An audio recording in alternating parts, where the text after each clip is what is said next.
నమస్కారం.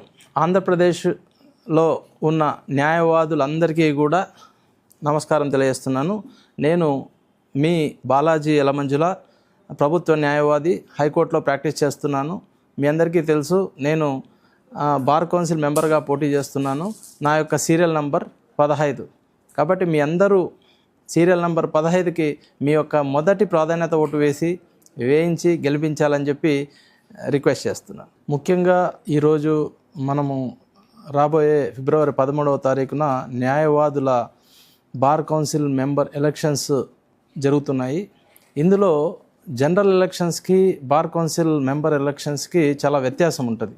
కాబట్టి చాలామంది పొరపాటున మన యొక్క ఓటు ఏ విధంగా ఉపయోగించుకోవాలో తెలియకుండా ఓటు వేయడం వల్ల గతంలో 2018లో ఎలక్షన్లు జరిగినప్పుడు దాదాపు 3000 ఓట్లు చెల్లనివిగా పోయాయి. కాబట్టి ఈరోజు ముఖ్యంగా మీ ముందుకు రావడానికి కారణం ఏంటంటే, ప్రతి ఒక్క న్యాయవాదికి ఒక అవగాహన కల్పించాలి.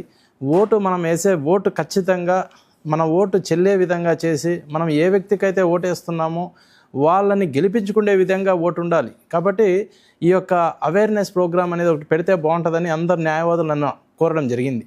అయితే ముఖ్యంగా ఈరోజు ఈ యొక్క ఏ విధంగా ఓటు వేయాలి అని చెప్పేసి ఈ యొక్క కండిషన్స్ మనకు ఈరోజు బార్ కౌన్సిల్ ఎలక్షన్స్లో కండిషన్స్ పెట్టారు. దీనికి నేను ఒక స్టిక్కర్ లాగా ఏర్పాటు చేసి న్యాయవాదుల అవగాహన కోసం ఈ విధంగా నేను ఏర్పాటు చేయడం జరిగింది. అయితే ముఖ్యంగా ఏంటంటే, ఫోర్మోస్ట్ ఇంపార్టెంట్ కండిషన్ ప్రతి ఒక్క న్యాయవాది గుర్తుపెట్టుకోవాల్సింది ఏంటంటే, కనీసం 5 ప్రిఫరెన్షియల్ ఓట్స్ వేయాలి. 5 కన్నా తక్కువ వేస్తే ఆ ఓటు చెల్లకుండా పోతుంది. కాబట్టి ప్రతి ఒక్క న్యాయవాది 5 ప్రిఫరెన్షియల్, సపోజ్ ఇప్పుడు నాకు బాలాజీ యలమంజులకు మీరు ఒక మొదటి ప్రాధాన్యత ఓటు వేయాలనుకున్నప్పుడు నా పేరు పక్కన సీరియల్ నెంబర్ 15 పేరు, దాని పక్కన ONE1 అని చెప్పి అక్షరాల్లో రాయాల్సి ఉంటుంది. అదేవిధంగా మీరు సార్కి నేను చాలా బాగా వేయాలని చెప్పి ఒక ఓటు వేసి ఇచ్చిపెడితే అది ఓటు చెల్లకుండా పోయే ప్రమాదం ఉంది. కాబట్టి మీరు ఒక ఓటు వేసిన తర్వాత, మొదటి ప్రాధాన్యత ఓటు వేసిన తర్వాత రెండవ ప్రాధాన్యత ఓటు సీరియల్తో సంబంధం లేకుండా నాది 15, వీలైతే పైన ఉన్న వాళ్ళకి కూడా 2 ప్రిఫరెన్స్ ఇవ్వచ్చు, కింద ఉన్న వాళ్ళకి 30 వాళ్ళకి ప్రిఫరెన్స్ 2 ఇవ్వచ్చు, లేదంటే 143 మంది నిలబడుతున్నారు కాబట్టి 143వ అభ్యర్థికి కూడా 4వ ప్రిఫరెన్స్ ఇవ్వచ్చు. ఈ విధంగా 5 ప్రాధాన్యతలు అనేది కంపల్సరీగా ఇస్తేనే మన ఓటు చెల్లుబాటు అవుతుంది.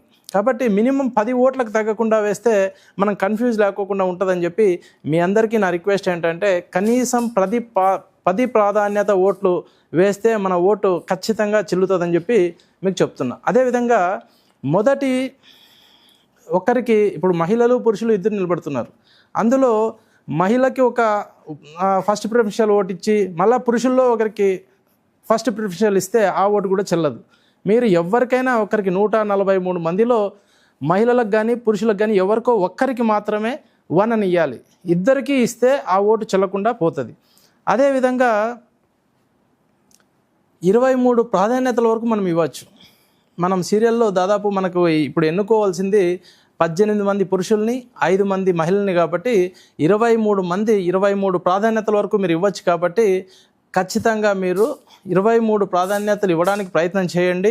ఖచ్చితంగా అది ఏదో ఎవరికో ఒకరికి ఆ ఓటు, మీ ఓటు ఉపయోగకరంగా ఉంటుందని చెప్పి మీకు నేను చెప్తున్నా.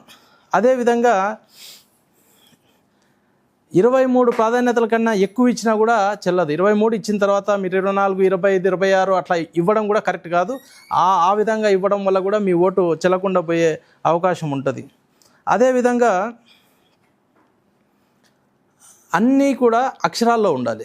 ONE1, TWO2, THRE3, FOUR4, FIVE5, SIX6 ఈ విధంగా ఇంగ్లీష్ నంబర్లలోనే ఇంగ్లీష్ అక్షరాల్లోనే వ్రాయాలి.